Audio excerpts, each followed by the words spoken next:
Welcome to Pindar Poetry. We hope you learned something new. You start by opening settings and tapping sounds and haptics. You need the two vibration toggles visible. Turn on vibrate on ring and vibrate on silent right away.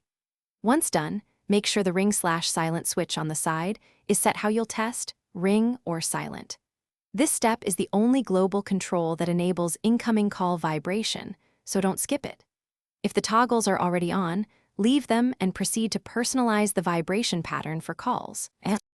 Next, you tap ringtone, then vibration to pick how the phone vibrates for calls. You can select a built-in pattern or create a new one by tapping Create New Vibration and tapping a rhythm.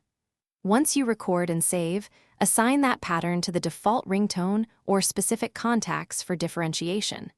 Make sure to press Save. Otherwise, the new pattern won't apply. This is why you both enable vibration in sounds and haptics and set a vibration pattern for call. Finally, test with a real incoming call while the phone is locked or in your pocket so you verify vibration strength. If you don't feel anything, go to Settings, right arrow Accessibility, right arrow Touch, and confirm vibration is enabled. This setting can block all haptics. Make sure System Haptics under Sounds and Haptics is on, then restart the phone. If still silent, inspect the side mute switch and remove heavy cases. And remember, toggles plus vibration pattern are the only way to enable call vibrations. Thanks for watching. Consider subscribing if we helped you.